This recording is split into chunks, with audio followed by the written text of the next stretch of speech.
ഈശോ മിശിഹായ്ക്ക് സ്തുതിയായിരിക്കട്ടെ. അനേകർ ജോലിയില്ലാതെ വിഷമിക്കുന്ന ഒരു സാഹചര്യമാണ്. ഉണ്ടായിരുന്ന ജോലി നഷ്ടപ്പെട്ടു പോയവരുണ്ട്. ഇതുവരെയും ജോലിക്ക് പ്രവേശിക്കാൻ സാധിക്കാതെ വേദനിച്ചിരിക്കുന്നവരുണ്ട്. അവർ പഠിച്ചു, നല്ലൊരു ജീവിത നിലവാരത്തിൽ എത്തണമെന്ന് അവർ ആഗ്രഹിച്ചു. പലപ്പോഴും തൻ്റേതായ ചില ന്യായങ്ങൾ കൊണ്ടും അധികാരികളുടെ ഭാഗത്തു നിന്ന് നീതിയും ന്യായവും ലഭിക്കാത്തത് കൊണ്ടും ജോലിയില്ലാതെ വിഷമിക്കുന്ന നമ്മുടെ യുവജനങ്ങൾ. ദൈവമേ, ജോലിയില്ലാത്ത മക്കളെ ഞങ്ങളുടെ കരങ്ങളിലേക്ക് ഞങ്ങൾ സമർപ്പിക്കുന്നു. നാഥ, അവർക്ക് ഇണങ്ങിയ ഒരു ജോലി ലഭിക്കുവാനും ജീവിതത്തിന് ഉതകുന്ന രീതിയിൽ ഭാവിയിൽ ദൈവത്തെ മഹത്വപ്പെടുത്തുകയും ജനങ്ങൾക്ക് ഉപകാരപ്രദവും കുടുംബത്തിന് അനുഗ്രഹപ്രദമായി തീരുവാൻ തക്കവിധം ഒരു യുവതി യുവാക്കളെയും അനുഗ്രഹിക്കണമെന്ന് പ്രാർത്ഥിക്കുന്നു. സങ്കീർത്തകൻ 33:5 ഇപ്രകാരം നമ്മളോട് അരുളി ചെയ്യുന്നുണ്ട്: അവിടുന്ന് നീതിയും അതുപോലെ തന്നെ അവർക്ക് ന്യായവും കിട്ടണമെന്ന് ആഗ്രഹിക്കുന്നു. ഇതാണ് തിരുവചനം നമ്മൾ ഓർമ്മിപ്പിച്ചത്. സങ്കീർത്തനം 33:5. അവിടുന്ന് നീതിയും ന്യായവും ഇഷ്ടപ്പെടുന്നു. ഭൂമിയിൽ കർത്താവിൻ്റെ കാരുണ്യം ഭൂമി മുഴുവൻ, അല്ലെങ്കിൽ ഭൂമിയിൽ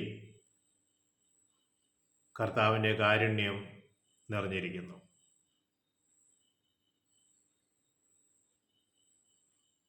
നീതി ലഭിക്കണം,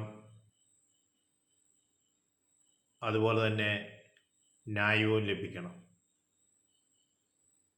അതാണ് ദൈവം ഇഷ്ടപ്പെടുന്നത്. ഈശോയെ, ഇന്ന് ഈ സമയത്ത് ഇൻ്റർവ്യൂവിൽ പങ്കെടുത്തുകൊണ്ടിരിക്കുന്ന, പരീക്ഷയിൽ പങ്കെടുത്തുകൊണ്ടിരിക്കുന്ന ജോണിയെ സമർപ്പിച്ച് ഞങ്ങൾ പ്രാർത്ഥിക്കുന്നു. ഈശോയെ, അവൻ്റെ ഇൻ്റർവ്യൂവിൽ നന്നായി പാസ്സാകുവാനും മാർഖാം എന്ന് പറയുന്ന സ്ഥലത്ത് അവന് ജോലി ലഭിക്കുവാനുമായി പ്രാർത്ഥിക്കുന്നു. ഈ രാത്രിയുടെ യാമങ്ങളിൽ ഈശോയെ, ഞങ്ങളുടെ പ്രാർത്ഥന കേട്ട് ആ മകന് സ്ഥിരപ്പെടുത്തുന്ന ജോലി ലഭിക്കുവാനും അതുപോലെ ജോലിയില്ലാതെ വേദനിക്കുന്ന അനേകം മക്കളുടെ മേൽ നിന്നെ കരുണ വർഷിച്ച് അവർക്ക് ജോലി ലഭിക്കുവാനും ഇടവരുത്തണമെന്ന് പ്രാർത്ഥിക്കുന്നു. യെശയ്യാ പ്രവാചകന്റെ പുസ്തകം 49-ാം അധ്യായം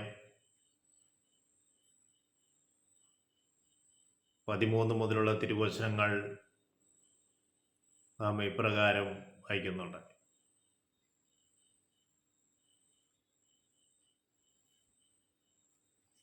ആകാശമേ, ആനന്ദ ഗാനമാലപിക്കുക, ഭൂമിയെ ആർത്തു വിളിക്കുക, മലകളെ ആർത്ത് ഗീതങ്ങൾ ആലപിക്കുക. കർത്താവ് തൻ്റെ ജനത്തിൻ്റെ മേൽ, കർത്താവ് തന്നെ ജനത്തെ ആശ്വസിപ്പിച്ചിരിക്കുന്നു. ആകാശത്തോടും ഭൂമിയോടും മലകളോടുമെല്ലാം പറയുന്നത്: നീ ആർത്തുപാടുക, ആർത്തു വിളിക്കുക, ആനന്ദ ഗാനം ആലപിക്കുക. എന്താണ് കാരണം? ദൈവമായ കർത്താവ് തൻ്റെ ജനത്തോട് കാരുണ്യം കാണിച്ചിരിക്കുന്നു. Praise Lord. ദൈവം തൻ്റെ ജനത്തെ നേടിയെടുക്കാൻ പോവുകയാണ്. അവരെ ആശ്വസിപ്പിച്ചിരിക്കുകയാണ്. ദൈവം തൻ്റെ ജനത്തെ ആശ്വസിപ്പിച്ചിരിക്കുന്നു.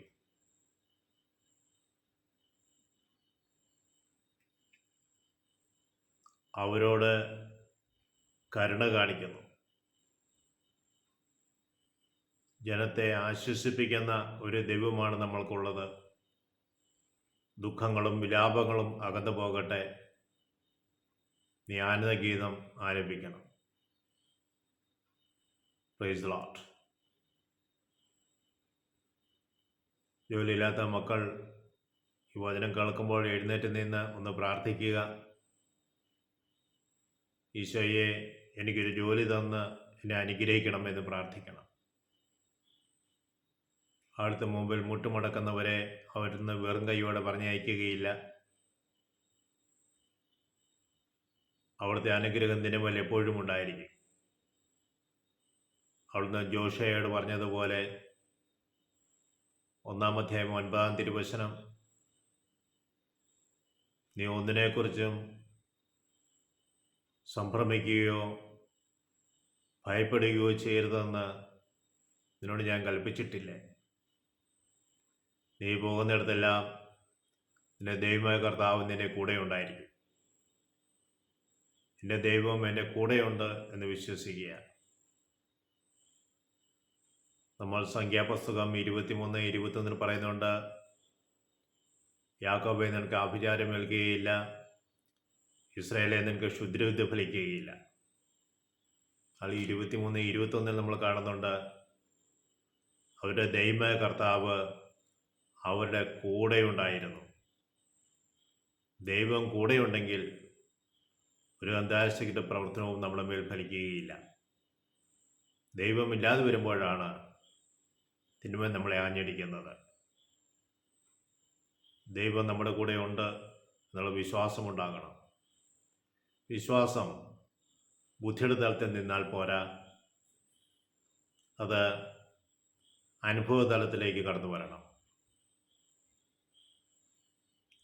ഈശോയെ തള്ളിപ്പറഞ്ഞ് ബൈബിള് കത്തിച്ചു കളഞ്ഞ സുന്ദർ സിംഗ് ദൈവാനുഭവത്തോടു കൂടി യേശുവിനെ പ്രഘോഷിക്കുന്ന ഒരു വ്യക്തിയായി മാറി. വിശുദ്ധ ആഗസ്തിനോസ് ഈ ലോകത്തിൻ്റെ ആഗ്രഹങ്ങളുമായി മുന്നേറിക്കൊണ്ടിരുന്നു. ദൈവം വ്യക്തിപരമായി ഇടപെട്ടപ്പോൾ, ദൈവവചനത്തിലൂടെ ഇടപെട്ടപ്പോൾ അദ്ദേഹത്തിൻ്റെ ജീവിതത്തിൽ മാനസാന്തര അനുഭവമുണ്ടായി. ദൈവത്തെ അനുഭവിച്ചറിയുന്ന അനുഭവമുണ്ടായി. സാവൂൾ ആയിരുന്ന പൗലോസ് ഈശോയുമായുള്ള വ്യക്തിപരമായ ഇടപെടലിലൂടെ ക്രിസ്ത്യാനികളെ കൊന്നൊടുക്കുവാൻ വേണ്ടി മുന്നേറിക്കൊണ്ടിരുന്ന സാവൂൾ മാനസാന്തരപ്പെട്ട് ഈശോയുമായ വ്യക്തിപരമായ അനുഭവത്തിലേക്ക് കടന്നു വന്നപ്പോൾ അവൻ ക്രിസ്തുവിനെ പ്രഘോഷിക്കുന്ന, തൻ്റെ ജീവിതത്തിൽ ഉള്ള നേട്ടങ്ങളെല്ലാം ഉച്ഛിഷ്ടമായി കണ്ടുകൊണ്ട് ക്രിസ്തുവിനെ പ്രതി സഹനങ്ങൾ ഏറ്റെടുക്കുവാൻ തയ്യാറായി മുന്നോട്ട് പോകുന്ന വ്യക്തി നമ്മൾ കാണുകയാണ്. അതായത് നമ്മുടെ ജീവിതത്തിലും ദൈവാനുഗ്രഹം കൊണ്ട് നിറയുവാൻ ഇടവരുത്തണമെന്ന് നമുക്ക് പ്രാർത്ഥിക്കാം. ത്രിത്യേക ദൈവമേ, ഞങ്ങളെ അനുഗ്രഹിക്കണമേ. ഞങ്ങളുടെ അമ്മയാശ്രയ മാതാവേ, ഞങ്ങൾക്ക് വേണ്ടി പ്രത്യേകമായി മധ്യസ്ഥം വഹിക്കണമേ. പിതാവിനും പുത്രനും പരിശുദ്ധാത്മാവിനും സ്തുതി. ഈശോ മിശിഹായ്ക്ക് സ്തുതിയായിരിക്കണം.